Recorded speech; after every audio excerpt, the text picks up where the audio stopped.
Welcome back to Building Better Businesses in ABA with me, Jonathan Mueller. It's a weekly podcast about the forces reshaping our autism services field. Learn from successful entrepreneurs, payers, investors, and leaders in applied behavior analysis. Thank you, kind listener, for letting me into your world today. Now on to the show.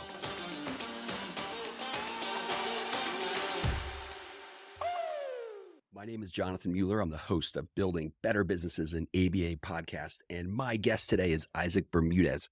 Issac is the Vice President of Brett DeNovi & Associates, California, and has been in the ABA field since 1998. OG Issac. He served in executive leadership positions since 2007. He's also a co-founder and advisory board member of the Latino Association for Behavior Analysis, a co-founder of Mentorologists, and he serves on the board of the Association of Professional Behavior Analysts, APBA. Issac, welcome to the pod, dude. Thank you, Jonathan. Thank you. OG stands for old, right? Because I used to feel like I was a young buck in the field, and somewhere between now and then, I'm like, oh man, I'm getting old. So thank you for pointing that out. I appreciate it. Hey, right back at you. I was 25, and then all of a sudden I blinked and I'm 46, and my back hurts like when I get out of bed in the morning. So I'm with you, dude. My mind still says 25, but my body says something else. So bingo, brother. Well, I want to start and just hear more about it. You've been with Brett DeNovi & Associates for 4+ years now, but you've been an entrepreneur a couple different times, many times over. And talk to me, what did you learn from your first entrepreneurial endeavor that you brought to use at BDA? Oh man, starting out with the can of worms. It's interesting. I think early on in my career, I was attracted to building. I was attracted to creating, and that led me to really consider at some point opening up my own practice. So back many years ago, I ventured in with a partner and we opened up a practice here in Orange County. It was my first introduction to entrepreneurship and, putting everything on the line. At that time, I had 2 young kids. All of this was self-funded, shoestring budgets, building things out of my dining room table, the typical entrepreneurial thing. I think what I didn't anticipate in that first entrepreneurial run is the amount of work that it takes, how much I didn't know, how much making a move like that could ruffle feathers of existing jobs that I had. I dealt with some wild things. I was followed by private investigators and stuff like that. I mean, I tell you, it got wild, and I just didn't anticipate a lot. So I made a lot of mistakes in my transition from working for somebody to building my own practice that I think if I could change, I would do things different with a little bit more communication, better communication, some of those things I probably could have avoided, some of the heartache that happened. But, that was the start of that journey. And it was my introduction, the school of hard knocks of learning the business side of things. I've been a clinician at heart, and that was what drew me to the field. But I think learning all the other business mechanics of things, finances, HR, labor laws, I had to learn on the spot. I made some mistakes, and through those mistakes, started to develop the repertoire of what it is to build a business, how to select the right people around you that align with your values and all of that. And ultimately, after several years, the alignment or misalignment of values was what led me to exit that company. I mean, there's tons I could probably go into, but I think it's better left with just saying that it ended up not working out long-term for me. And there was a lot that I sacrificed along the way of bumps and bruises in that initial entrepreneurial journey. But what I really learned from it, all the skills in building something from scratch, because I think you can't replicate that. You can't learn about it in textbooks. Building something from scratch with your 2 hands and not having a paycheck for a year with 2 young kids and living off of savings, just the risk that one tolerates and the delayed reinforcement that one gets themselves into was a lot of the lessons that I learned in my future professional positions from that point on. So yeah, to answer your question, that first run was a whole nother PhD in the school of hard knocks. It was highs and lows on that one. Yeah. What you describe, Issac, is the quintessential entrepreneurial journey. And that is failure is part of it, right? And any entrepreneur, if you're not failing, you're not doing entrepreneurship. But as you talked about a private Yeah. investigator, dude, I have to share a story back with you. I don't think I've ever shared publicly.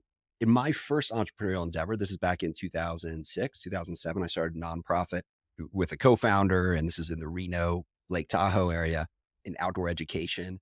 And one of the first things we did, we had this little fundraiser, which was like a March Madness fundraiser, right? Now, Nevada has some really like specific laws around gambling and whatnot. So we like dotted our I's, crossed our T's. But the organization that I had left, like similar as you described, like as you leave organizations, because in my case, it was an organization that wasn't headed in a direction that was going to actually solve the needs that kids in schools had. So started this new organization, Sierra Nevada Yeah. Journeys, ran this fundraiser. And I kid you not, 3 days after it started, got a call from the Nevada Gaming Commission saying, "We here to report that you're in violation." And it was like, heck no, we're not. I showed them all the documentation, but it's a good example that like starting this quest to start something new to solve a problem and a pain point that we see as entrepreneurs, it can sometimes ruffle feathers. And then it's just part of that journey. But, an important part of now your journey with Bratanovi and Associates is sort of this notion of entrepreneurship, which is a little bit Yeah. different, but very similar to entrepreneurship. Can you talk a little bit about that BDA journey Yeah. and what entrepreneurship is? Yeah, I'd be happy to. I think with that initial experience with the classical entrepreneurship, there's a lot of things prior to that always felt very sexy. It's where people say, like, I don't want to work for somebody else. I don't want to be responsible and have to answer to somebody and stuff. One of the first things that I learned is you always answer to somebody. And ultimately it could be funding sources, it could be the state, it could be so that whole idea of like I don't answer to anybody to me was a crock of, you know. So that's one of the lessons that I learned. So the sexiness of that started dying out a little bit. And I really learned that entrepreneurs have these traits in their DNA that are just so different, and I don't have some of those traits. I could take risks, I could do all the things, but there are some different mechanisms that entrepreneurs are wired with that are just different. But I still have the itch, I still have the repertoires that I developed, and I love to create, I love to build. I just started learning that I don't have to put everything on the line always to experience entrepreneurship. So, with the lessons that I learned in building a company, I then went to a different company and helped grow that company. I think we quadrupled in size while I was there and were able to do a lot of great things. And I was proud of the work that we did there. When I met Brett, Brett is one of those classical entrepreneurs. I respect and appreciate so much of how he's wired. He approached me with the opportunity to build something out of California. The company's located in New Jersey and they're across the East Coast. So that kind of brought the entrepreneurial itch again. And, I had to go back into the vault of entrepreneurial behaviors and say, okay, let's do this. I've done it once. I could do it again. But now with the safety of there's somebody here to support me, to mentor me in this next level of entrepreneurship. So that kind of brought to light this whole concept of entrepreneurship. And another passion of mine from early on has been OBM, organizational behavior management, and the strategies that our science provides in that branch. So, by using the skills that I learned in grad school of pinpointing, goal setting, self monitoring, reporting out, feedback, and reinforcement, we set up a system to build California. And it's something that we've successfully built. We're in 3 regions here in Southern California.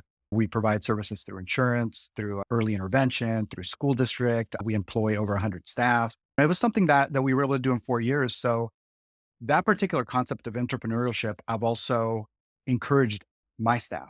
And I love when my staff are hungry to build, when they want to create a niche. And that really has helped me share the passion that I have for building along with the staff. And we use the same 5 principles of pinpointing, goal setting, and so on. And I've had staff that have built early intervention programs and they get paid for performance out of it. We find ways to incentivize them so they get a chance to build, they get a chance to earn off of that. And in the end, it builds the company and it continues to share our services with those that are in need. But it also incentivizes them and gives them access to this entrepreneurial experience. Talk about scratching an itch in your team members, right? And I mean, this idea is like a leader or a coach. We're successful when our team members are successful. It's awesome that you have that level of intentionality of empowering them and helping to shape and grow them. So, I mean, I'm curious. And going in 4 years, like growing from 0 to 100 plus staff is extraordinary. So, Isaac, what is it in your current role that keeps you up at night? And what are the things that make you excited to start every day? Right. Yeah, that's a good question. So many things keep me up at night. I tend to be heady, so I'm always thinking about different things. I think the excitement of building and continuing to create sustainability in what we've built and protect it. One of the things that I'm now much more sensitive to with COVID is how fragile things that you build could be. And something so unexpected as a worldwide pandemic, we were literally faced with either we turn things around now or we shut down. I had to look at my team and, bless them because they turned right back around. They said, "Not on our watch. Is this thing going to go down?" And that put everybody in grind mode. And not only did we get through COVID, but we were able to multiply and take advantage of new funding sources. And I think the innovation in the midst of chaos that created is something that I'm now very well aware of. So when you say what keeps you up at night, it's one, continuing to create, and the other one is protecting the hard work that everybody's done. I was the person that got the opportunity to do the initial build, but without staff members that came in right after me, like Laura, and just so many different staff members that also poured into building BDA California, I have a responsibility to them to keep things sustainable, be able to reinvest back in them and our services and our clients and our quality. So those are things that keep me up. But to me, it's exciting because it puts me in a creation mode of trying to figure out where we could diversify, how we could create additional sustainability, but not compromise quality. And I mean, all those things to me is what drives me and creates that passion. Yeah. I really like this notion or this pinpoint you had around, innovation in the midst of chaos, which is exactly what Yeah. happens, right? And without, for example, as bad as COVID has been, clearly, um, I mean, it disrupted and created innovation around the telehealth, right? And different ways to think about Right. technology being brought to bear. And that can be really powerful. And being an intrapreneur means not counting Right. the failures, right? But counting the learnings. And so I think that's really neat. Well, you mentioned earlier this idea of repertoires of behaviors. And in another conversation you and I had, you talked Yeah. about when you sit on a board, for example, there's a certain repertoire of Yeah. behaviors. So I'd be curious, you serve on the board of APBA. Many of our listeners are aspiring board members in different nonprofits and other organizations. I'm Yeah. curious, what are those repertoires of behaviors? Wow. Well, I'm gonna be fully transparent. I'm still learning. I'm still figuring those out. And actually, I'm the recipient of being able to see amazing models in the current board members at APBA with Dr. Gina Green. She's recently transitioned out, but with now Tyra Sellers, who's the CEO, and just seeing how she operates and all of the other amazing board members. I'm truly right now a student and looking to see how successful I could be at being a contributing board member, but I enjoy the challenge because it's something that makes me very uncomfortable. What I fall back on, to be honest, is just to be of service. So when I'm on the board surrounded by amazing professionals and super intelligent people, I try to do what I feel like I do best is just be of service, contribute with any experience that I have, but also with what I could do to support the mission of APBA, which I've always been a big supporter of the mission that they've been trying to do. So yeah, so I'm learning and trying to build that repertoire. I wouldn't be able to explain what repertoire you would need because I'm still learning that. Yeah. Isaac, this is one of many things I love about you. I mean, you clearly, as OG and having learned so much and done so many successful things, and yet you are a lifelong student. And if we are not that as leaders, then we are nothing.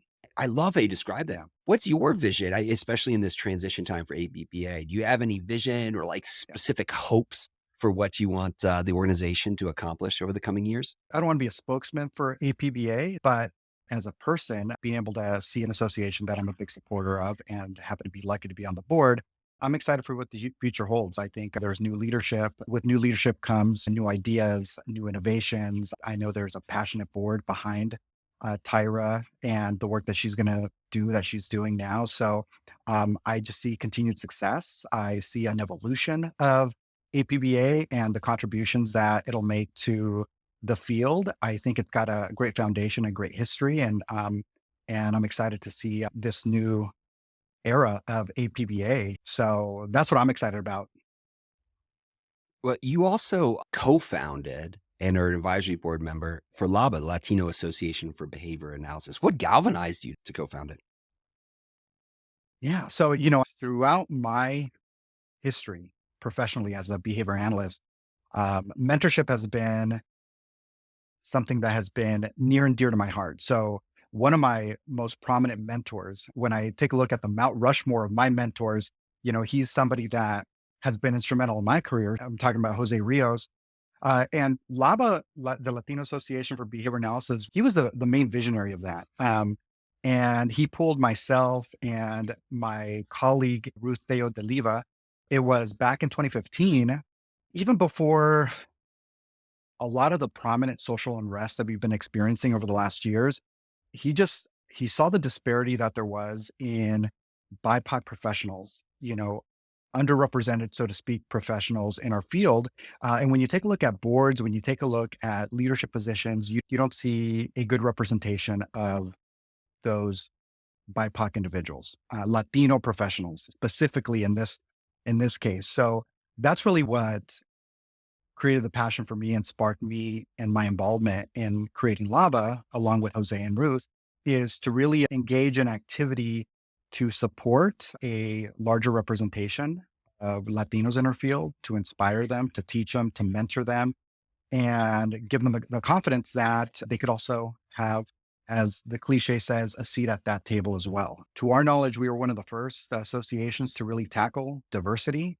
I know it's become a hotter topic with where the world has gone.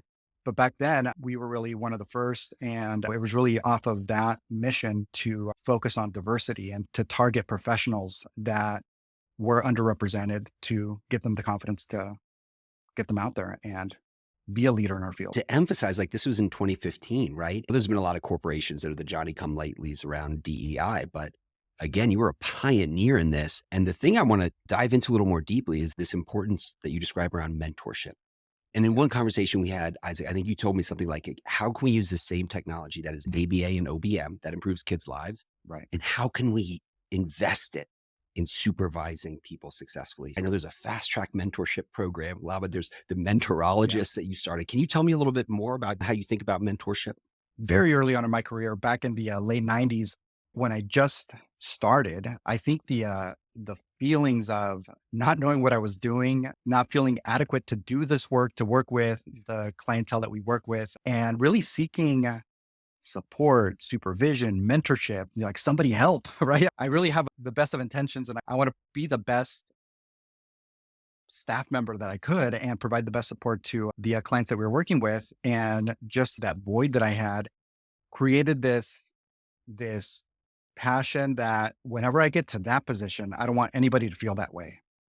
Um, so when I decided that this was going to be my career and I went to grad school, even in grad school, I was kind of looking for somebody to take me under their wings. I was like, I want to be a student. I want to be the best I can. And I love the grad program that I went to, but I didn't have that experience. There were people that were instrumental in my life, but really, Jose was the one that grabbed me and took me under his wings. And that's when I found the power of mentorship and the change that having somebody invest in you makes in your life. And I wouldn't be where I'm at today without people investing like he has.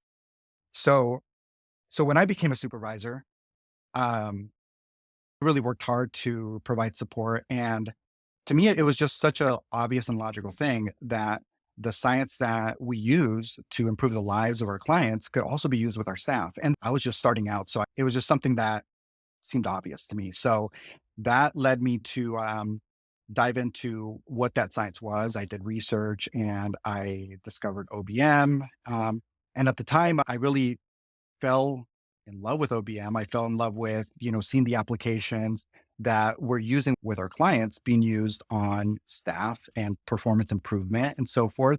I did my thesis research on an OBM package and, that really became a big part of my work. So I think mentorship from an early on was something that I yearned for, something that I received and felt the power for, and something that to me, if there's one thing that I could do for the rest of my life is support others to be the best professionals they could be and to create opportunities for them. I lead through mentorship. I don't know how else to lead. I just lead through trying to invest in people. And and trying to see that they become successful. Even if sometimes they kick and scream, all I ask for is patience and for them to believe in my investment in them. And I will do everything I can. And when I can't do anything else, I'll just tell them I've done everything I can and I just don't have anything else. Maybe there's somebody else that can help you.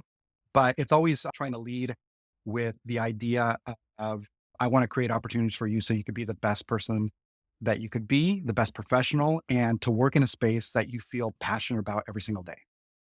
As you describe that, Isaac, and the importance of mentorship, what came to mind is Dr. Aubrey Daniels' quote, I think from the book Measure of a Leader. What is the measure Yeah. of a leader?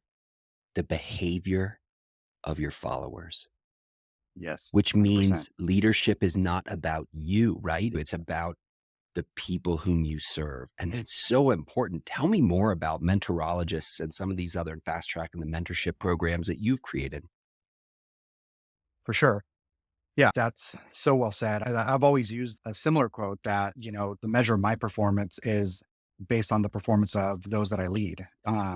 So I truly believe that. So the LABA Fast Track program, Jose is actually the founder of that. But, again, him being my mentor and seeing him as a model for me, because I know he feels just as passionate, if not more, about mentorship. LABA as a association does an intensive mentorship program. It's an intensive group that meets regularly to just dive into all aspects of professional development. Speaking to the quote, we're only as good as the leadership that we're providing and the outcomes of our staff. Everybody that's been consistently a part of the fast track program at LABA is the achievements that they've done have been great. So I always say I could look at data as one measure of outcome, but I can also look at the individual performance. And to me, that's like the most important data when I take a look at individuals and how far they've come through these programs. And I think of those that have been part of that program who are now, a lot of them are on the advisory board of LABA. They are leading organizations. They're on the board of CalABA. They've been on boards of other things. I mean, as part of my experience with LABA, that's what encouraged me to join the APBA board. So I think those are the things that are at the root of the mission of LABA that this mentorship supports, encourages. And to me, that's the outcomes is seeing these same individuals do exactly what we set out to do in 2015. So I'm really proud of the work that Jose and that fast track team has done because that's what it's all about is creating those opportunities and instilling the confidence and being able to tackle those positions and those opportunities. I continue to hear from young professionals. I do the majority of our interviews for BDA California, and I constantly hear, I'm not getting enough mentorship. I'm not getting enough mentorship on and on. And finally, I said, I've had enough. We're going to put together a mentorship program and just blast it out on social media like, hey, we're creating a mentorship group. Who's interested? I was hoping to get 3 or 4 people, and I was like, "That'd be great. We'll start up a group, and if they like it, they'll share with their friends, and then we'll put together a group similar to an executive coaching program, but using behavior analytic principles. But the max would have to be 12 because too many in a group would just be too chaotic, and I'd rather create additional groups. So, Mentorologist was kind of born out of that, out of the constant hearing of young professionals in our field not getting enough mentorship, as well as you could just look at the data, which I'm sure we're all familiar with, the number of new BCBAs in our field over the last several years. I mean, we could all picture what that graph looks like.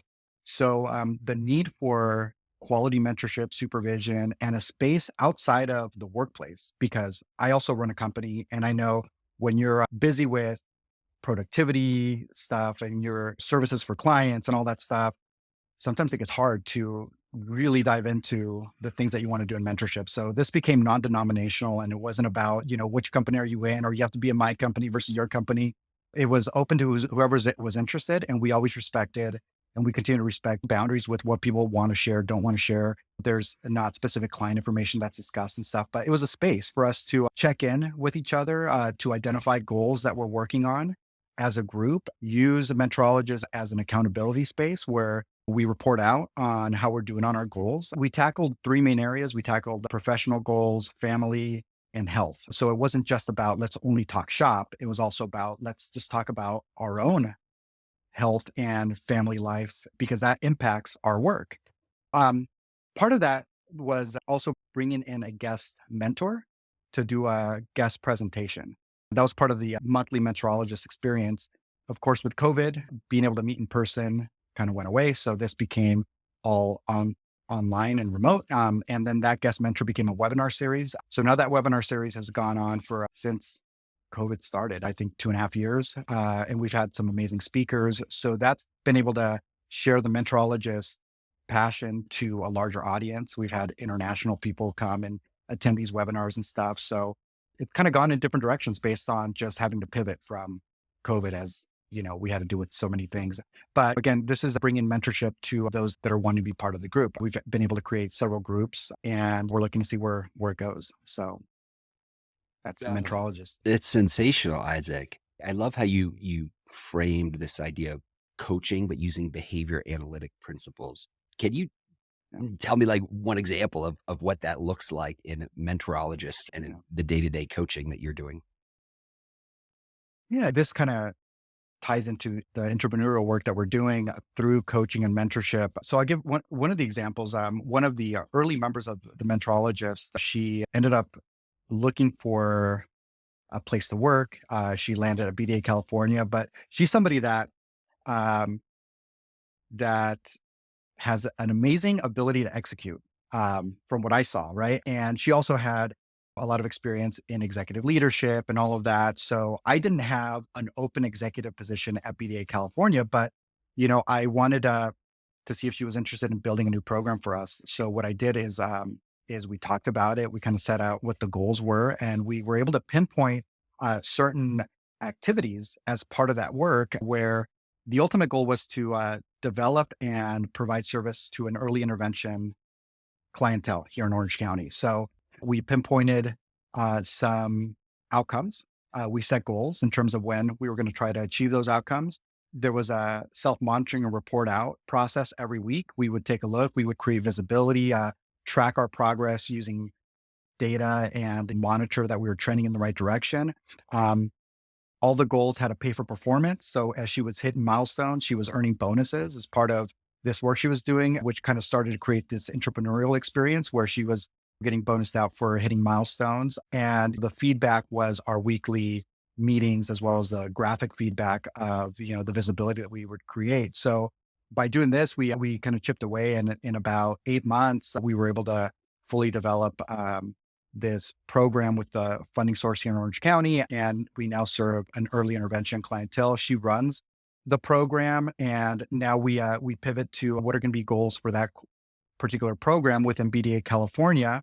Is it going to be increasing the number of clients that we're able to serve, being able to take that program to other regions, things like that. So it kind of continues. And it's based off of her current passions, and what we could do with a program like that to serve the community. All of that, again, just like my journey from nothing to building BDA California, there was no early intervention program. And through work like that, she was able to build it in not too long of a time. So that's kind of one example. There's many, many other examples, but it's just one example of how I use the OBM package to support entrepreneurship.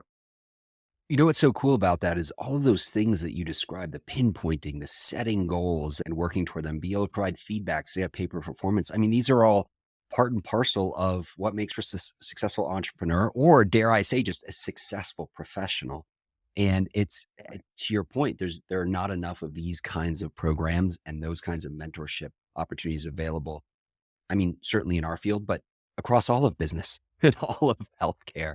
So that's such important work that you're doing. I'm going to make sure we drop a link in the show notes to Mentorologist, so people can Yeah. find you there. And I do have to give a shout out because, Brett Denovi and Dr. Polly Gavoni, you may have had him as a guest. They capture this in the book Behavioral Karma.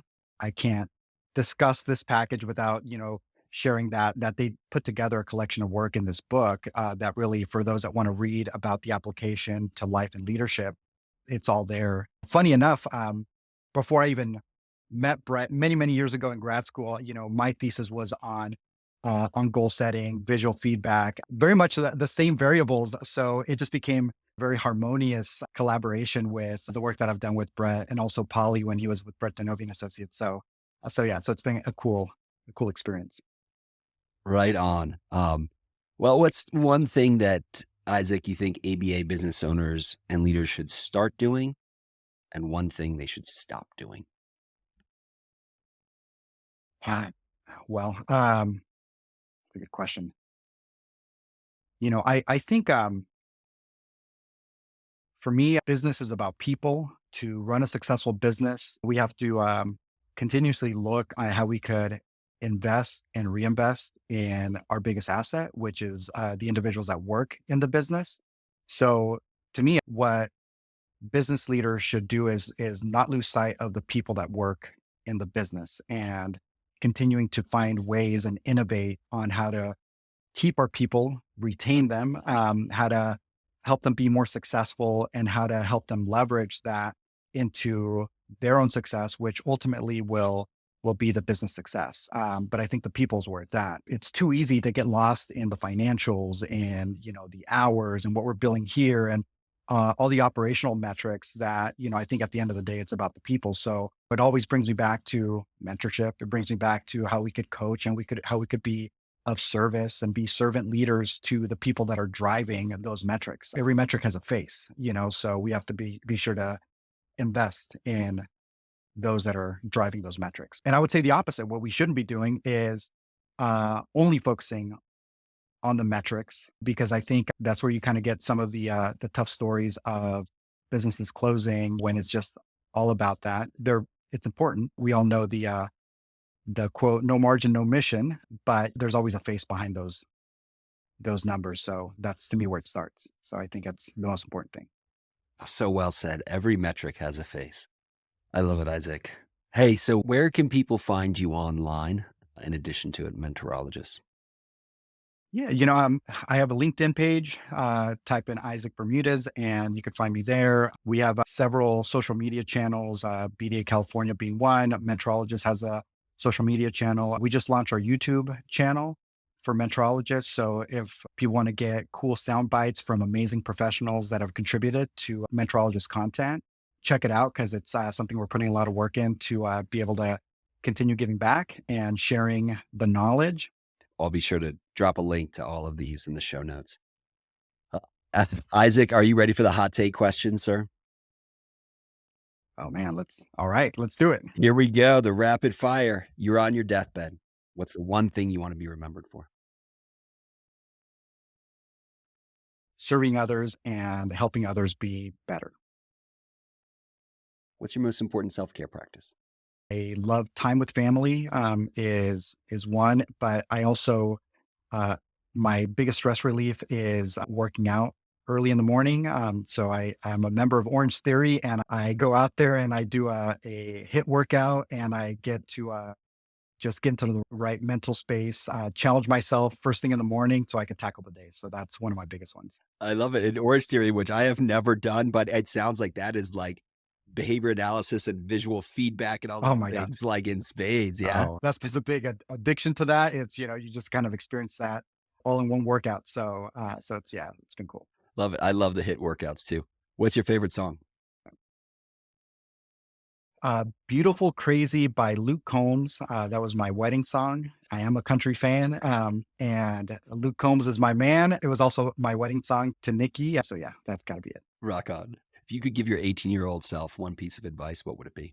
I, um, I would tell my 18-year-old self to not worry so much. It's all going to work out. You're going to be right where you need to be. So don't put so much pressure on yourself and just let it ride. And Isaac, if you could only wear one style of footwear, which would it be? Well, what I'm wearing, my Converse, Oh, my Jack Purcells. So yeah. and for those of you listening, we just got to see a shot of those beautiful Converse, and that's old school too, dude. Rock on. Hey, brother, thank you so Yeah, much for man. coming on the pod. It's been a ton of fun, and I've learned so much chatting with you. Thanks for having me. No, I appreciate it. Thanks for having me. I appreciate the work you do, and yeah, best of luck. Continue on, man. Hey, kind listener, thanks for tuning in. If you like this episode, can you do me a favor? Give me a rating on your favorite podcast channel. It helps more values-aligned people like you find the pod. Till next time, peace.